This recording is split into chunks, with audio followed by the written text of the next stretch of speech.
Dialogue Paris-Prague, c'est le podcast de Radio Prague International, produit en collaboration avec le Centre tchèque de Paris et dédié à des personnalités au parcours entre Tchéquie et France. Présentation Magdalena Hrozinkova.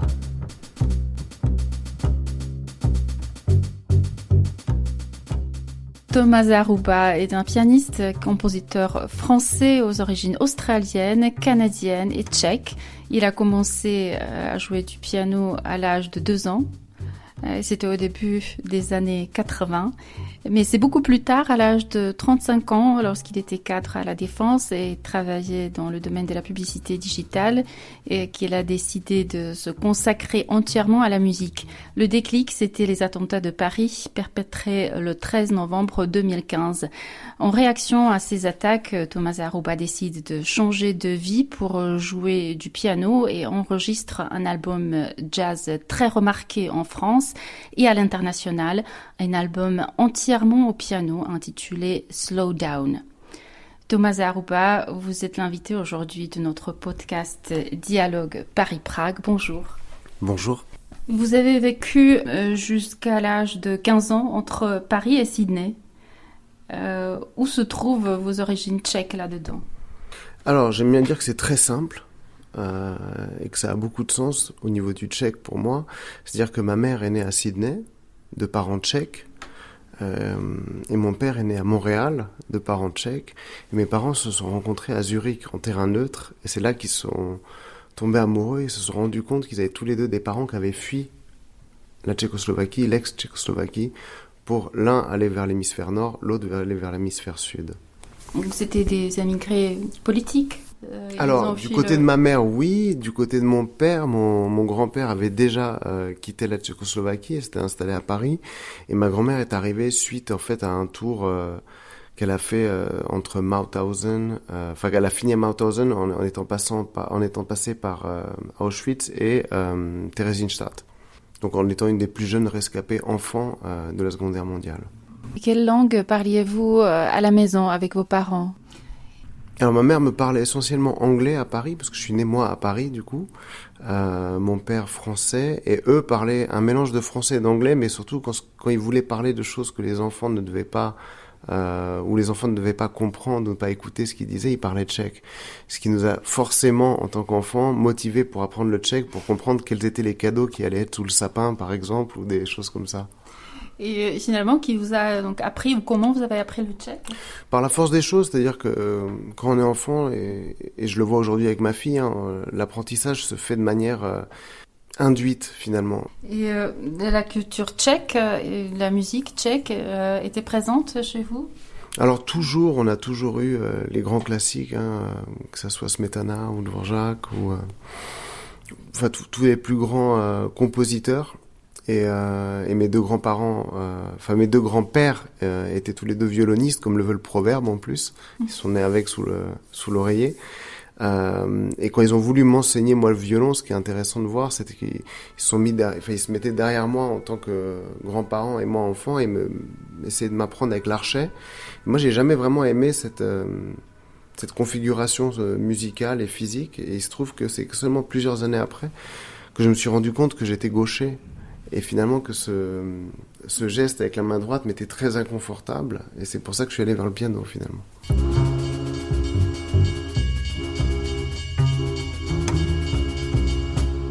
Donc la Tchécoslovaquie, vous l'avez connue qu'après la révolution de velours, pas avant? Ouais, seulement à partir des années 90, lors de mon premier voyage avec un de mes frères et ma mère, où on a pris un bus, je sais plus quelle marque, mais qui était orange. Et à ma grande surprise, au lieu de faire des pauses toutes les 2 heures, comme c'était déjà la consigne à l'époque, toutes les 2 heures la pause s'impose, le chauffeur, il y en a un qui gardait une pédale et l'autre qui passait au-dessus de lui et l'autre qui passait en dessous. Et il se passait le volant comme ça tout en roulant à plus de 100 km/h sur l'autoroute entre Paris et Prague. Mmh.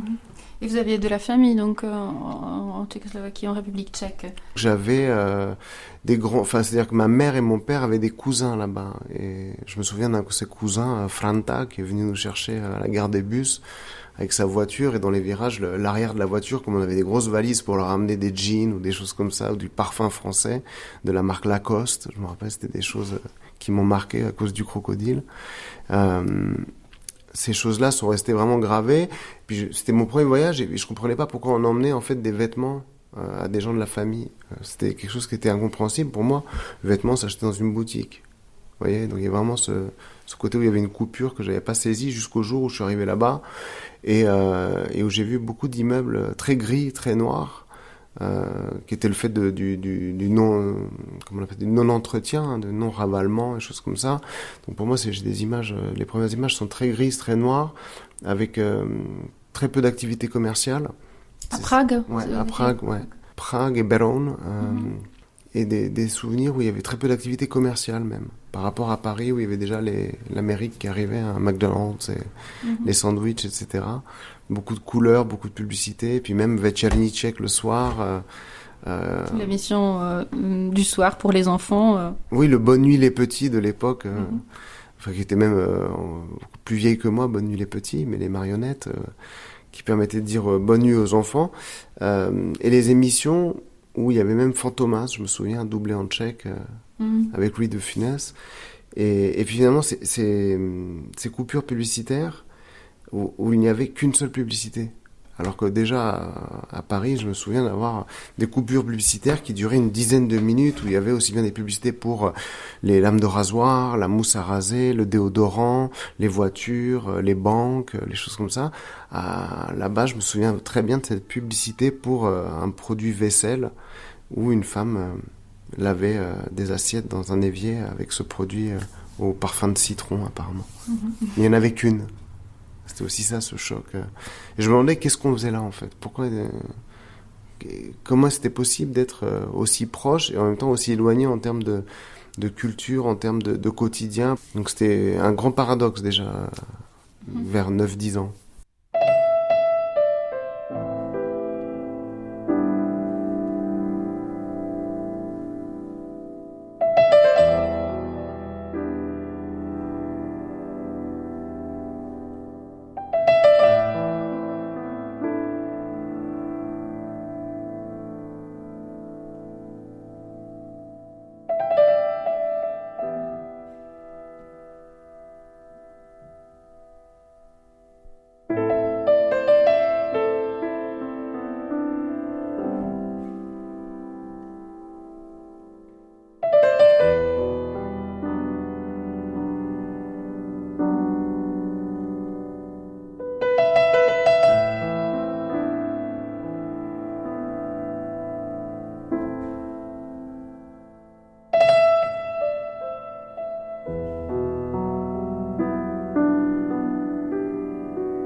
Pourriez-vous rappeler les circonstances dans lesquelles vous avez composé votre premier album, Slow Down?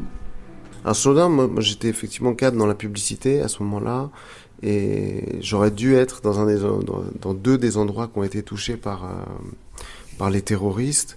Et il se trouve que ma compagne cherchait à passer un week-end avec moi à Vienne depuis plusieurs années. Et moi je disais non, si on va à l'Est, on va à Prague, Vienne, on ira plus tard, etc.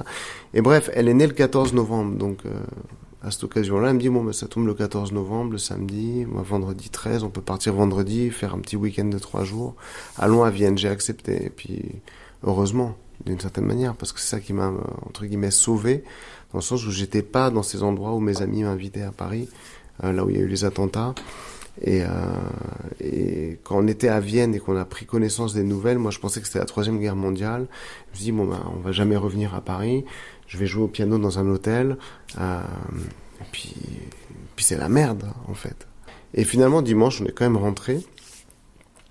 Et là j'étais pris vraiment une prise de conscience en me disant non, t'as toujours fait de la musique est toujours présente depuis longtemps chez toi. Il faut que tu fasses quelque chose. Et j'ai décidé d'arrêter de travailler dans la publicité à ce moment-là, pour me consacrer à l'écriture du disque, à la production du disque, à l'enregistrement, etc.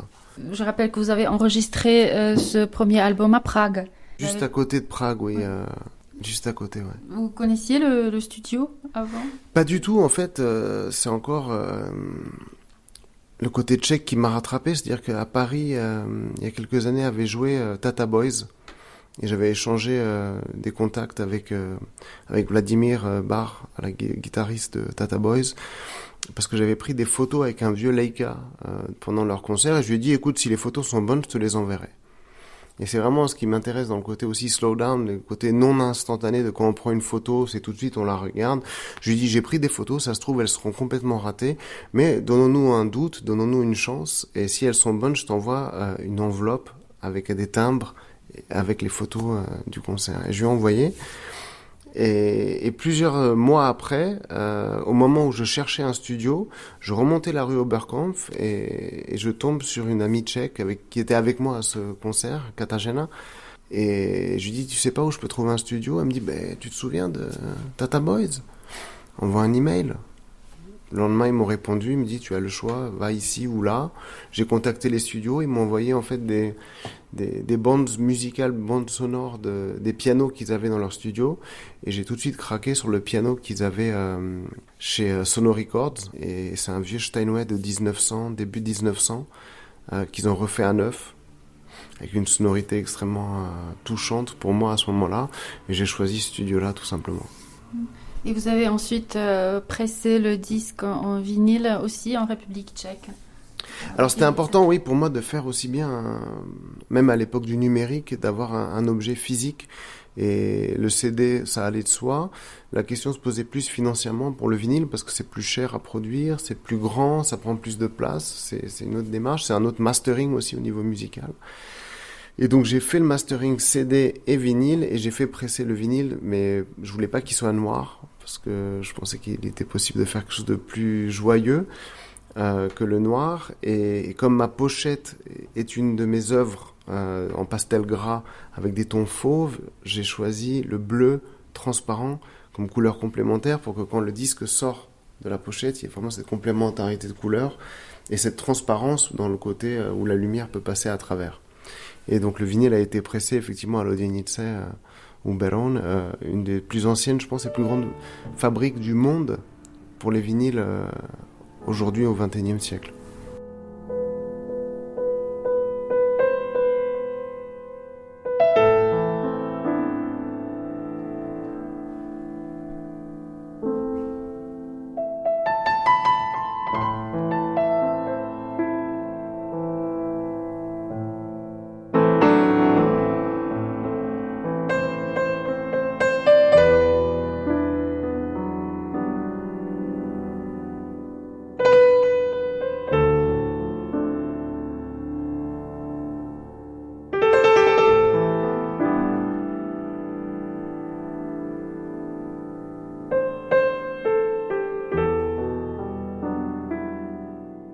Encore un lien avec la République tchèque. Vous êtes ambassadeur de la prestigieuse marque tchèque de piano Petrov. Ça veut dire que vous jouez exclusivement des pianos Petrov? Alors, cette histoire, elle est géniale. En France, il y a une émission à la télé qui s'appelle Mille et une vies, qui est animée par Frédéric Lopez, qui est quelqu'un d'assez fameux ici. Et j'ai été invité dans le cadre du changement de ma carrière à ce moment-là pour raconter ce changement. Et quelqu'un en Alsace a vu cette émission et il se trouve qu'il est distributeur des pianos Petrov. Donc il m'a contacté par mon site internet et m'a dit faut qu'on discute. J'ai cru comprendre que vous aviez des origines tchèques et je vends des pianos de marque tchèque, etc. C'est allé très très vite et je pense que 3 semaines après, j'étais à Hradec Králové à l'usine Petrov avec Madame Petrovova et sa fille et son gendre, qui est le directeur marketing, Adam Prousek. Et ils m'ont fait visiter l'usine, ils m'ont raconté l'histoire de Petrov. Et ils m'ont demandé si je faisais l'honneur d'accepter de devenir donc membre de la famille d'artistes Petrov, à savoir ces 15 personnes dans le monde, et ambassadeur de la société sur la France. J'ai tout de suite accepté, et puis par rapport à l'exclusivité, on s'est toujours mis d'accord que c'était pas une exclusivité. C'est-à-dire que je n'allais pas être interdit de jouer sur une marque allemande, autrichienne ou autre, ou française, mais que je faisais tout mon possible pour faire rayonner avec eux.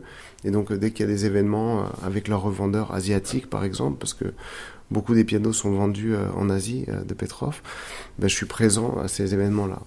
Comment a évolué votre carrière ces dernières années, en 2019, quand vous avez rendu visite à Radio Prague International, vous avez évoqué plusieurs projets, dont l'écriture d'une pièce de théâtre, ou encore votre travail dans le digital pour la Société internationale Kantar.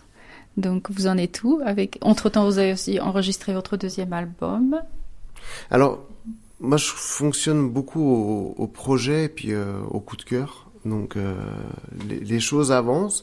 C'est-à-dire, je laisse beaucoup de place à l'imprévu, plutôt que de tout prévoir en avance en disant ici, dans 2 ans, je serai là, etc. Je laisse beaucoup de place au vide. Vous n'avez pas votre agenda rempli pour une année ou 2 ans? Non, ça je refuse justement. Je laisse beaucoup de place au vide, ce qui nous donne la possibilité aujourd'hui de se rencontrer, par exemple. C'est-à-dire que je laisse beaucoup de place à la place. Enfin, je fais de la place pour de la place. Je sais pas si c'est très clair ce que je dis, mais de faire de la place à la place, c'est très important pour moi, aussi bien en termes d'inspiration, de créativité, de souffle, de position, et de laisser la place en fait à la surprise. Parce que si tout est bien rangé, que vous avez un agenda un peu militaire, la surprise, vous lui laissez pas de chance et donc pas de place. Et effectivement, j'avais ces projets-là en 2019. Ils sont toujours actuels. Je suis toujours directeur numérique pour Kantar. J'ai énormément de projets avec Kantar. Et j'ai un autre projet qui s'appelle la Saline Royal Academy. Et la Saline Royal Academy, pour moi, c'est une histoire assez dingue. C'est à peu près 5 ans.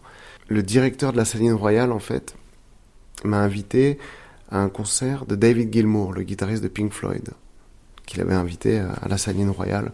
Un concert où il y avait 20 000 personnes. C'est un endroit absolument énorme qui est classé au patrimoine UNESCO.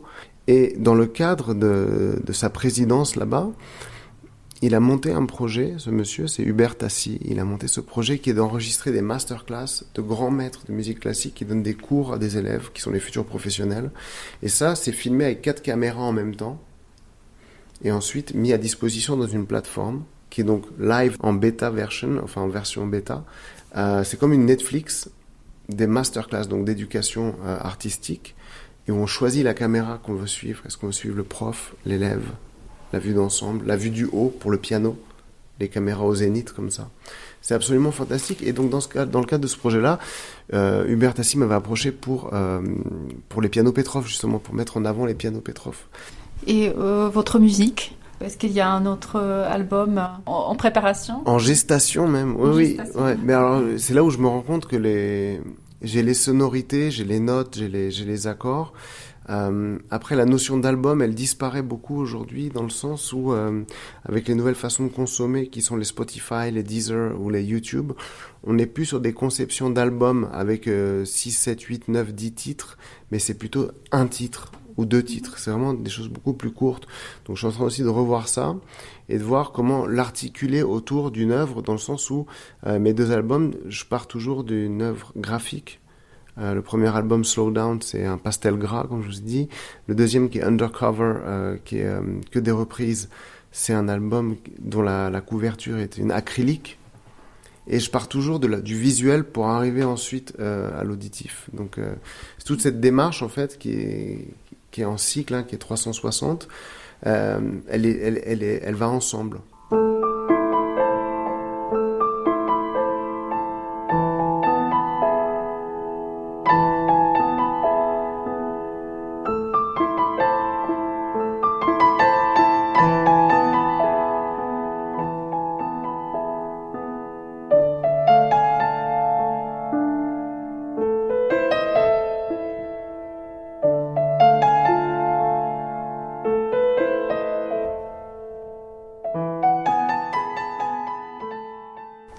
Est-ce que le Covid a changé quelque chose dans votre vie, à part cette impossibilité d'organiser des spectacles, des concerts?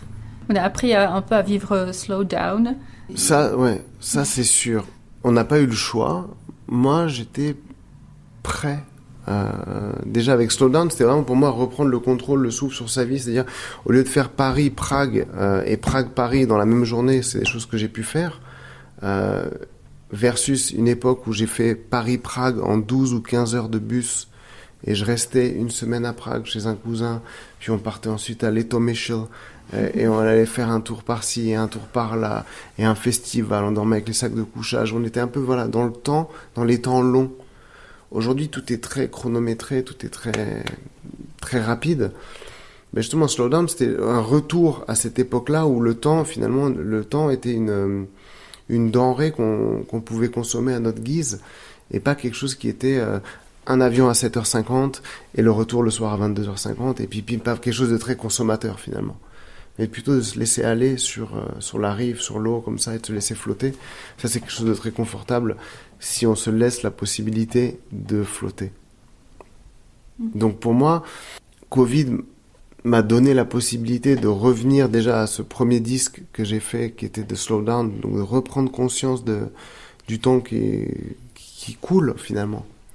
Et Covid ou pas, le temps, il y a toujours 60 secondes dans une minute, hein, ça changera jamais. Mais c'est les interactions sociales, c'est-à-dire même au niveau musical. Moi, j'ai donné un concert avec la Maison de l'Europe. Je l'ai fait.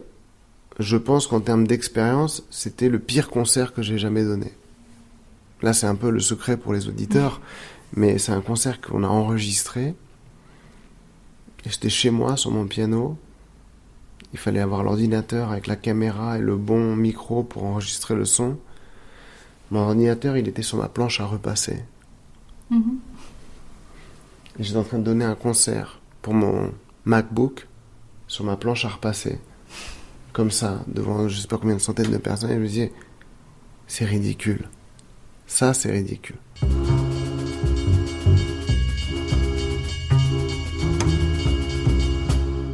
Quel est votre rapport à la République tchèque aujourd'hui?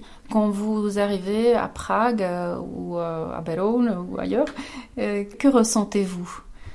Quand j'arrive à Prague, moi j'ai des souvenirs très intenses de quand j'arrivais à Florence, parce qu'à l'époque étudiant, j'avais moins d'argent qu'aujourd'hui, et surtout ce qu'ils appellent le low cost n'existait pas. Donc ça me coûtait à peu près une centaine, 90 ou 100 euros pour faire Paris-Prague aller-retour en Eurolines avec le Express qui partait à 20h de Gallieni et qui arrivait à 8h du matin à Florence. Donc déjà, ça c'est quelque chose que j'ai toujours apprécié, c'était cette façon de traverser la France, l'Allemagne et d'arriver à Prague qui mettait 12 heures. Quand j'arrive en avion, pour moi ça va trop vite. Et puis j'arrive là-bas, il y a les mêmes boutiques qu'à l'aéroport de Paris. Les mêmes publicités à la télévision. La même publicité, exactement. Je vois pas beaucoup de différence de prime abord. Et c'est une fois que j'arrive sur place et que je respire le rythme local, où je sens qu'il y a quand même ce slowdown qui m'inspire beaucoup, où il y a vraiment cette pace, on dit en anglais, enfin, ce rythme qui est beaucoup moins intense qu'à Paris, qui est beaucoup plus vivable comparé à Paris. Et pourtant, je dis ça avec en background le fait que quand j'étais à New York, quand je suis revenu à Paris, je pensais que Paris, c'était une campagne. C'est-à-dire que New York, c'est beaucoup plus intense, encore plus sur l'échelle de l'intensité. Il y a Paris, et ensuite il y avait Prague. Et je trouvais que Prague, c'est une ville où presque le temps s'était arrêté sur certaines choses. Il y avait une simplicité, une simplicité d'accès aussi aux personnes qu'on retrouve moins à Paris. Et Prague, c'est toujours la question pour moi, c'est qu'est-ce qui fait que tu n'habites pas à Prague? Je me pose toujours la question. Je me dis, c'est une question à laquelle j'ai pas encore répondu. Ça se trouve, je vais y retourner peut-être dans 6 mois ou dans 5 ans. Je sais pas. Je laisse la porte ouverte encore une fois pour laisser la place à la place. Mais c'est vrai que ça m'inspire beaucoup par rapport à plein de choses, que ce soit dans l'éducation des enfants, par rapport à un grand Tchèque qui est mort dans l'anonymat total, qui s'appelle Bakoulé, dont l'assistante était mariée au fondateur des éditions du Père Castor. C'est toutes les histoires, l'éducation nouvelle, etc. Et ça a 100 ans, on appelle ça l'éducation nouvelle, mais ça a 100 ans. Donc toutes ces choses, c'est des choses qui m'inspirent, c'est le travail du bois, c'est la faculté de laisser les enfants aller vers ce qui les intéresse aussi. Donc tout ça, ça m'anime. Et du coup, Prague, pour moi, c'est proche et loin à la fois. Y a-t-il des musiciens qui vous inspirent en République tchèque? Alors j'ai eu la chance de rencontrer Milan Svoboda, dont le travail me plaît beaucoup, sur tout ce qui est le jazz, hein, évidemment.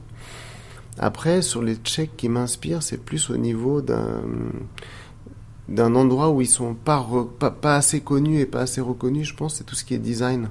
Je trouve que les Tchèques ont cet aspect, et là je le retrouve aussi très fort chez Petrov, c'est l'aspect avancé technique et technologique, mais qui n'est pas aujourd'hui suffisamment mis en valeur par rapport à d'autres nations, et pourtant ils font des choses absolument remarquables. Je vous remercie, Thomas Zarupa. Merci à vous.